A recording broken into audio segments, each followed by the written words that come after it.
Nous retrouvons avec plaisir le père Lucien Converset qui vient de publier aux éditions La Passerelle à Dole, Fallait pas y aller, Algérie, cette terre où je suis né à la non-violence pendant la guerre, sur la préface de Christophe Lafaille. Lucien Converset, bonjour. Donc je rappelle que vous avez été mobilisé, donc vous êtes parti en Algérie en novembre 1959. Vous étiez membre de cette compagnie de parachutistes, le 3e régiment parachutiste d'infanterie de marine dirigé par le colonel Bijard, et que vous allez partir en quelque sorte, en guillemets, en mission, en particulier auprès d'un barrage. Un barrage où vous avez rencontré un homme qui va être un ami que vous allez retrouver 20 ans plus tard, et cette rencontre est assez émouvante. Comment s'est déroulée cette rencontre alors que vous êtes en mission en Kabylie, je crois, auprès de ce barrage? Alors, oui.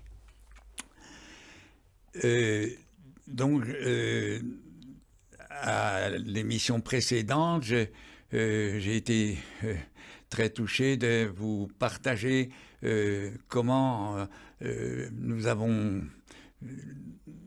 J'ai été bouleversé de la façon dont nous avons vécu cette nuit de Noël 59. On a terminé l'émission là-dessus. Vraiment, oui. Hein, c'était où Ahmed, qui était musulman, qui a été fait prisonnier par nous, qui a été menacé de la corvée de bois. La corvée de bois, vous savez, c'était... Rappelons ce qu'était la corvée de bois. Alors, la corvée de bois, c'était, on va aller chercher du bois pour la compagnie.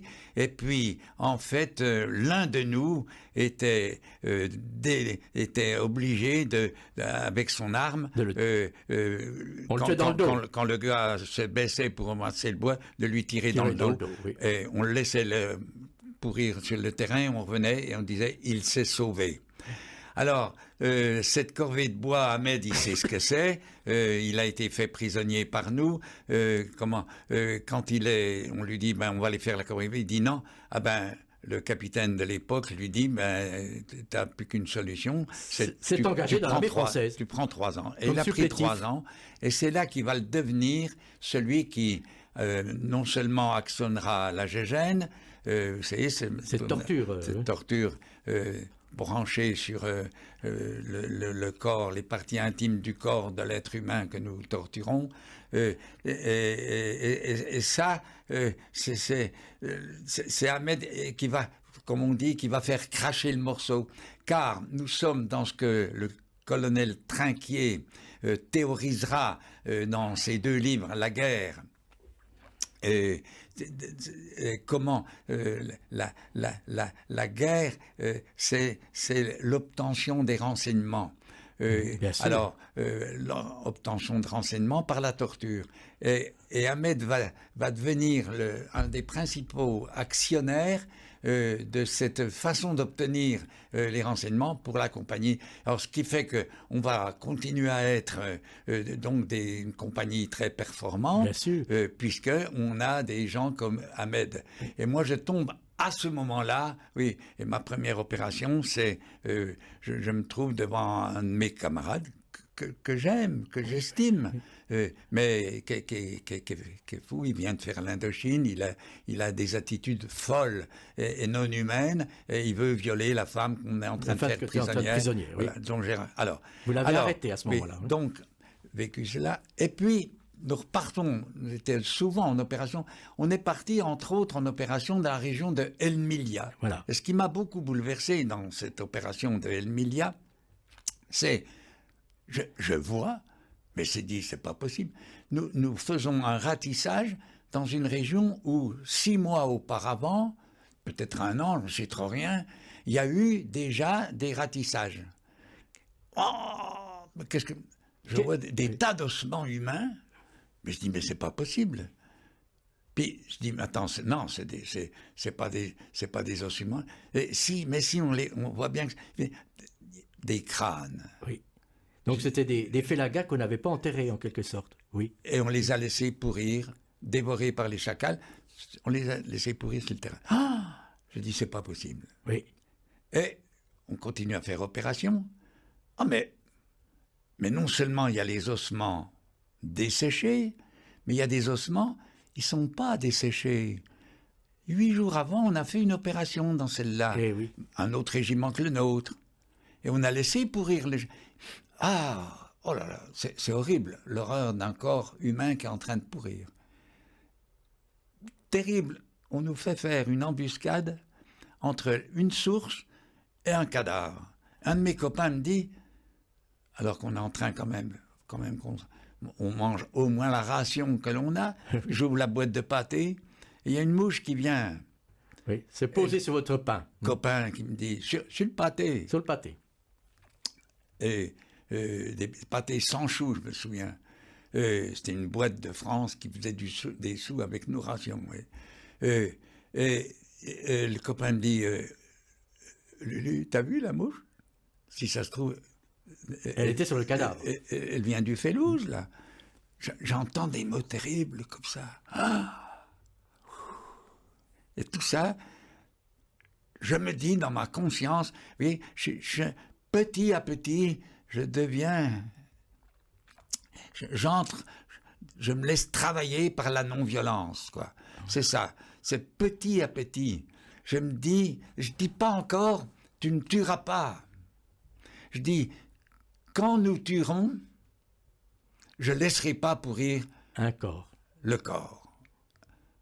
Et un jour, dans l'Oued El Ardjem, alors nous venons d'arriver dans une région qui est une toute autre région que les Kabylie et les Aurès, c'est ce qu'on appelle le massif de Loarsénis. Le massif de Loarsénis, il est à côté d'une ville qui s'appelle aujourd'hui El Asnam, qui s'appelait à l'époque Orléansville. Orléansville, oui, oui. Où il y a eu un tremblement de terre terrible, oui, tout à aussi. fait. Alors, à Orléansville, tout près, il y a un barrage. Un barrage, oui. Alors, un barrage pour l'électricité, l'hydraulique, mais aussi pour l'irrigation. Les terres, de oui. Très beaux barrages, le barrage de l'Oued Foda. Oui. Et vous êtes là, dans cette région-là. Là, on est là, c'est ce qu'on appelait une BOA. C'est-à-dire? Nous avions été, notre régiment était en BA, base arrière. Arrière, c'était la base arrière de Sidi Ferruche. De Sidi Ferruche, que nous venions de quitter, nous étions dans une BOA, base opérationnelle avancée. Oui. C'est la BOA de l'Oued Foda, où il y a déjà eu plein de gens qui sont venus. Alors on y restait 15 jours, on y restait 2 mois. Voilà que nous, on va y rester un peu plus de 2 mois. Ah oui, c'est beaucoup. Hein. Oui. Et au cours d'une de ces opérations, dans l'Oued El Ardjem, j'avais été bouleversé parce que j'avais vu dans la région d'El Milia. El Milia, c'est vers Philippeville. Donc d'une toute autre région. Mais je m'étais dit, hein, vous vous en souvenez, si on vient à ma section à tuer quelqu'un, je ne pourrais pas le laisser pourrir sur le terrain. Oui. C'était tout petit, hein, comme intuition, comme début de recherche. Vous allez voir, ça va être dramatique. On va tendre une embuscade. On est une dizaine, 12, je pense qu'on était à tendre l'embuscade. On avait obtenu des renseignements par torture. On savait que probablement passerait sur ce sentier des gens par là ou par là. Donc, il faut tendre l'embuscade là où risque de passer des deux. Alors, on est une douzaine. Alors, tendre une embuscade à la tombée de la nuit, c'est aux deux extrémités du cordon qui tend l'embuscade, il y a l'un de nous qui, pendant 1h30, est en faction, arme au poing, pour la personne qui va tomber dans l'embuscade, on le tue. On le tue. Mais ça fait du bruit. Il faut que ça soit un bruit d'homme. Oui, qui tombe. Pas un bruit de sanglier. Comment vous allez détecter? Vous voyez la peur dans laquelle... Alors, on est dans cette peur-là pendant 1h30. Je viens de tendre c'est mon tour pendant 1h30. Je l'ai fini. Je viens réveiller Votre mon camarade, ami Joseph. oui, qui prend la relève. Hein. À l'autre bout de l'autre fait pareil. Et moi, je me remets à dormir, à même le sol. Il y a eu un quart d'heure que je suis en train de... Ah, une rafale qui... Une rafale de mitraille. Et j'entends un cri. Un homme vient d'être tué. Tué. C'est mon ami Joseph qui a tiré. Un quart d'heure plus tôt. Oui. Ça aurait été moi. Ça aurait pu être vous qui le tuez. Ça aurait pu être moi Oui. qui tire sur le... Et c'est pour ça que des fois, vous voyez, on me dit « Ah, Lulu, t'as jamais tué comme ça. » Ben, je dis « Nous avons tué. Oui. Nous avons tué. Oui. Le drame, c'est que nous avons tué, nous avons fait tuer. Alors, mais Lucien Converset, si vous n'aviez pas tiré, si ça avait été vous, vous auriez pu être répréhensible par les supérieurs, par les lieutenants, par le capitaine. Bien sûr, vous auriez pu passer en tribunal de guerre. Et je savais que le capitaine, puis mon officier, j'étais porteur du poste radio à l'époque. Oui. Je dormais à 1 mètre dans ces cas-là, quand je me rendormais, je dormais à 1 mètre du sous-officier qui menait l'embuscade avec nous, oui. ou du sous-lieutenant. Alors, je savais que j'étais, humblement je le dis, mais j'étais guetté. Oui, vous étiez surveillé. Mais je cherchais le tout petit créneau. Oui. Vous voyez, quand on dit à l'impossible, nul n'est tenu. Oui. C'est pas vrai, faut pas dire ça. À l'impossible, j'ai découvert, j'ai expérimenté qu'il fallait que je me tienne à l'impossible. C'est-à-dire, il y a un petit créneau oui, mais il est mince. De la non-violence. Il est mince. Voilà, et il est là, Je vais aller m'y situer. L'homme est en train... On pourrissait très vite quand on était tué. Oui. Le corps même pourrissait. Là, il est midi. Pendant toute la matinée, on est allé dans les pourtours voir s'il y avait d'autres gens qui avaient été... non, on revient, le cadavre est là en train de... Je m'adresse au lieutenant. Mon lieutenant, je voudrais enterrer ce cadavre. Je vous demande de l'autorisation d'enterrer cet homme. Oui. Oh, il se moque de moi. C'est lui qui me disait chaque jour, il était d'origine pied-noir, et il me disait, Converset, t'es pour l'Algérie française? Je dis non. Alors là, oh là là, je lui demande... Ça vous pouviez avoir des ennuis. Hein? Oui. Et j'avais repéré que le lieutenant, parce que là c'est le sous-lieutenant, j'avais repéré que le lieutenant 2 Barrettes, donc un lieutenant, était venu à la messe des fois. Oui. Je me lève, je vais vers lui. Donc il était croyant peut-être, oui. Oui. J'ai dit, mon lieutenant, qu'est-ce qu'il y a, Converset? Je viens vous demander l'autorisation d'enterrer ce corps. Non, mais on est obligé... Enfin, c'était le tout petit créneau. Oui, oui. Je viens vous demander l'autorisation d'enterrer cet homme qu'on vient de tuer cette nuit. Oui. 10 secondes, c'est long, 10 secondes. Oh, oui, oui. Qu'est-ce qu'il va me répondre? Quelle a été la réponse? Oui. Je viens oui. vers le corps. Je dis à un copain que là, tu veux m'aider? Et vous l'avez enterré. Vous avez pris Alors, votre pelle. Sous l'œil narquois du premier sous-lieutenant qui m'a dit non, qui m'a envoyé balader en m'humiliant, je creuse, et sous le regard d'Ahmed, il n'est pas loin Ahmed, oui. Sous le regard des autres copains, oui. Je le sais, humblement,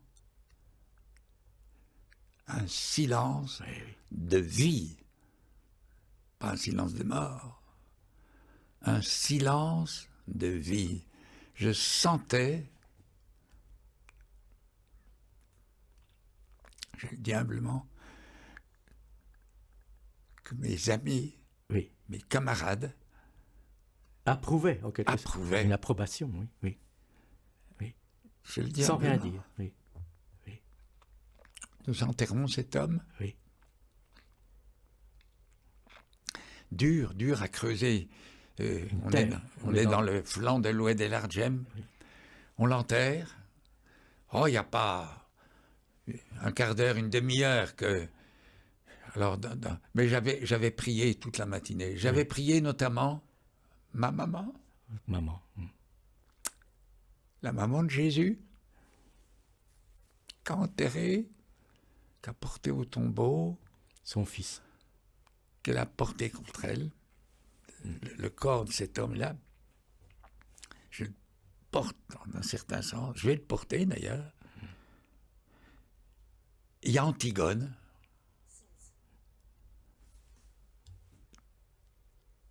Qu'a porté de la terre sur le corps de son frère, qu'a risqué, et elle le sera,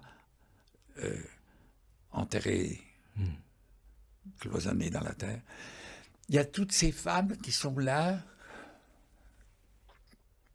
Il y a Marie-Madeleine, qui a enterré Jésus, avec qui je suis dans la nuit de samedi à dimanche de Pâques. Là, oui, nous sommes là. Oui. Il y a tout ça qui se met dans votre esprit, oui. Qui se bouleverse en quelque sorte. Oui. Et je suis porteur du poste de radio. Oui. Ici, PC, poste de commandement. Un hélicoptère part sur votre position. Oui. J'entends encore. Oui, vous le racontez dans votre livre. Un hélicoptère part sur votre position. Votre prise de ce nuit nous intéresse. Préparez le cadavre. L'hélicoptère va arriver. Oui. Le premier lieutenant à qui j'ai demandé me regarde, conversait. Faut le déterrer. Tu sais ce qu'il te reste à faire? Nous avons dû déterrer l'homme que nous venions d'enterrer et le porter. Alors j'ai mis dans le coup 2 autres copains encore, à 4. Oui. Je le sens encore. Sa peau il est encore chaud dans les mains. Oui. Et nous le portons à l'hélicoptère. J'entends encore les pales de l'hélicoptère. Nous l'élevons. Et ce corps sera inspecté, et fort probablement, il faut aussi ça le dire, pour que ça ne se refasse pas, je dis ce qui a été fait, fallait pas y aller, et je l'écris pour que faut pas y aller, faut pas se retrouver dans des situations comme ça, donc faut pas repartir soldat, faut pas repartir dans la violence, faut se confier à ce petit créneau de non-violence dont nous sommes capables. Hélas, ce corps sera probablement jeté à la mer. Comme le seront, selon nos méthodes, qui seront expulportées en 1961, quand le général Charles et les 3 autres généraux se retourneront contre le général de Gaulle. Oui, finalement, contre le petit peu d'humanité dont nous étions encore habités. À ce moment-là, il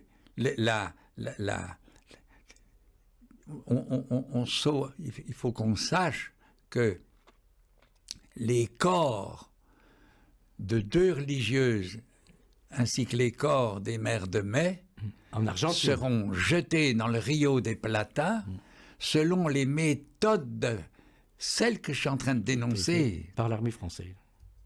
Par nous, par ce régiment du 3.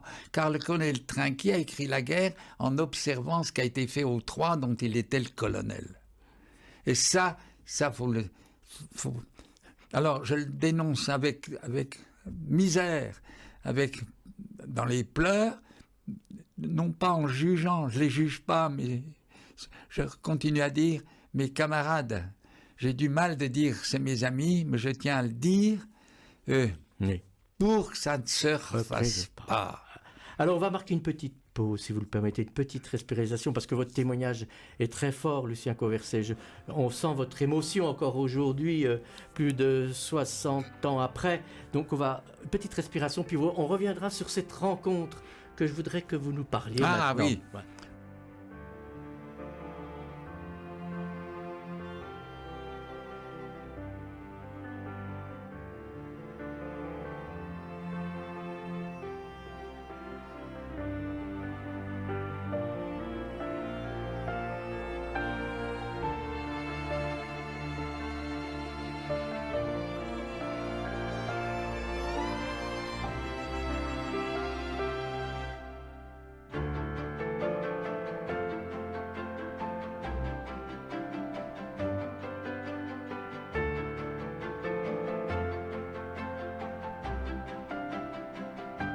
Quand le passé se fait présent, les rendez-vous de l'histoire, Jean-Paul Maigret.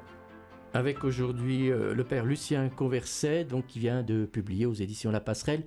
Fallait pas y aller. Alors, il nous reste très peu de temps, Lucien Converset, pour évoquer cette rencontre, parce que c'est ça qui nous a émus aussi en lisant, entre autres, dans votre ouvrage, cette rencontre avec Monsieur Mohamed. Ça va être une rencontre quand même qui va être exceptionnelle pour vous et pour lui, d'une certaine manière. Oui. Alors, oui. Là, vous me touchez au profond de mon être en m'appelant à vous partager ce qui m'a été donné par cet homme. Cet homme, je l'ai croisé plusieurs fois dans la BOA de Oued-Foda,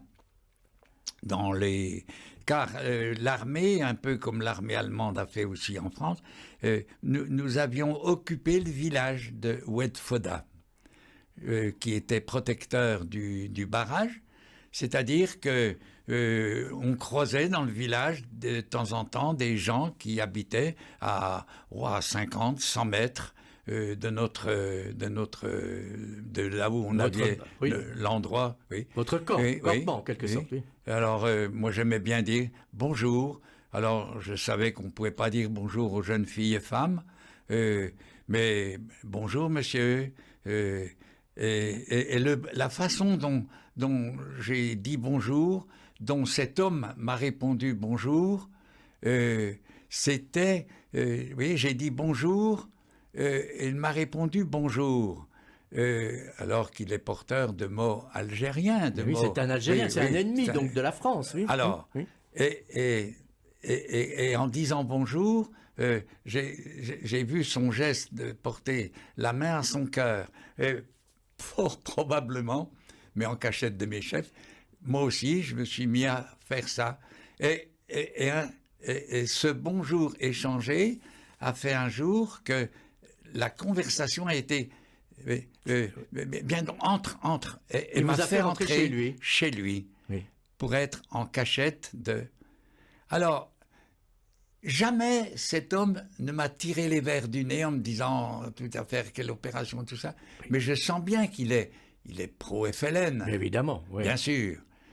Le drame de cet homme, père de 7 enfants, son aîné, qui s'appelle Ahmed, lui s'appelle Mohamed, le père. Mohamed est père d'un fils, Ahmed, qui, à l'armée, vous savez, c'est terrible, l'armée française, il était dans l'armée française à Constantine. Oui. Il écrivait à son père ne sait pas lire, il va avoir... Et son père voulait lui écrire, alors je vais me trouver à un moment merveilleux, où je vais avoir à lire ce que le fils dit à son père, il sait bien écrire, le fils, et je vais avoir à écrire ce que le père veut dire à son fils. Et au travers de tout ça, il me dit un jour cette parole merveilleuse et fondatrice, celle que j'avais entendue dans les psaumes.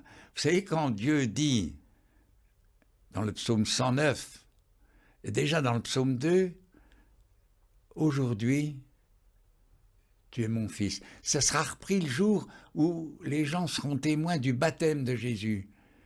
Aujourd'hui, il est mon fils. Aujourd'hui, vous êtes mes enfants bien-aimés. Et cet homme me dit, lui musulman, dit à cet homme que je suis, qui se prépare à être prêtre dans l'église catholique, il dit, ici, t'es loin de ton père. Oui. Moi, kiff ton père. Oh, je dis, c'est pas possible qu'il me dise ça. C'est possible. Oui, c'est une belle rencontre. Le possible se réalise. Et j'aime dire aujourd'hui, Monsieur Mohamed Armel, vous êtes, j'en suis sûr, j'allais dire fort probablement, je dis fort certainement, une de ces personnes qui m'avait mis sur le chemin de la non-violence, qui m'avait fait naître à la non-violence.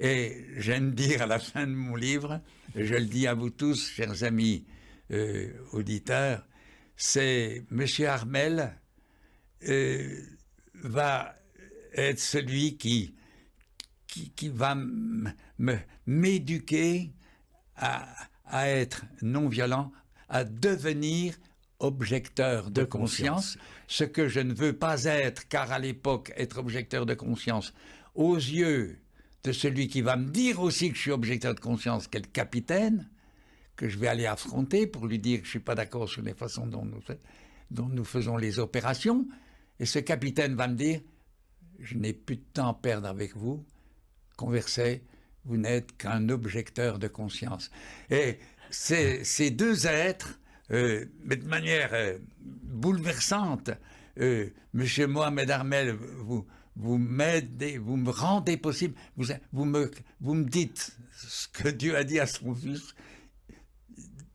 Ici, je suis ton père, je suis kiff ton père, je te fais naître à la non-violence, je te fais naître à l'amour. C'est ce qui fait qu'un jour, il me dira, ce même homme, si un jour vous allez faire une opération de l'autre côté du barrage. Le barrage, oui, vous allez. Il y a ma fille Aïcha. Oui. Tu feras attention que tes copains ne la touchent pas. Ne touche pas à ma fille, oui. Oui, c'est très émouvant. Alors, il y a beaucoup je dirais, à travers ce livre, Lucien Converset aussi, il y a des paroles d'évangile, vous venez d'évoquer les 2 psaumes. L'évangile est très présent aussi dans votre ouvrage. C'était une façon aussi de témoigner de cette manière-là. Alors, oui. J'avais dans une poche la Bible, oui, et dans l'autre le Coran. Le Coran. J'avais l'édition Garnier du Coran. J'avais l'édition de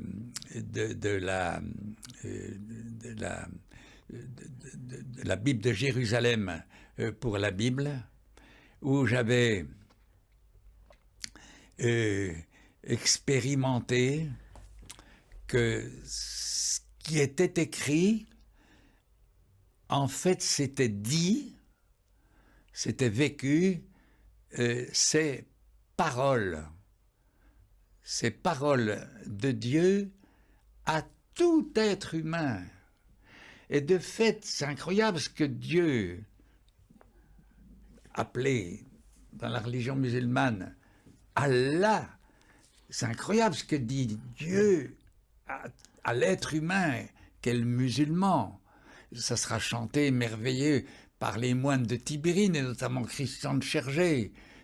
Alors ça, un jour, on sera heureux aussi de pouvoir parler de ces gens et Christian de Chergé qui dira dans ce qui deviendra son testament, le testament non seulement de lui-même, de ses 6 autres compagnons, puis même d'un homme comme Jean-Pierre Schumacher, que j'ai eu la joie de rencontrer, et qui dira il me tarde de pouvoir plonger. Et moi je le dis, je vais bientôt avoir 89 ans, il me tarde de pouvoir plonger mon regard dans le regard de Dieu, pour voir avec ses yeux de tendresse, d'amour et de miséricorde comment il regarde tout être, nos amis musulmans, comme nos amis chrétiens, comme nos amis juifs, comme nos amis athées, comme ceux qui ne veulent pas d'une religion qui cautionne la guerre. Eh bien, ce sera le mot de la fin. On aurait pu dire beaucoup d'autres choses. Lucien Converset, je recommande à nos auditeurs de lire votre ouvrage qui est en vente dans les librairies de Franche-Comté, de Dole, Besançon et d'autres villes. Donc, je rappelle le titre de votre ouvrage, « Fallait pas y aller. Algérie, cette terre où je suis né, à la non-violence pendant la guerre ». C'est la préface de Christophe Lafaille et c'est publié par les éditions La Passerelle à Dole. Merci infiniment, Lucien Converset, d'avoir témoigné aujourd'hui. Et je vous souhaite un très beau, à bientôt, peut-être de se revoir sur cette antenne.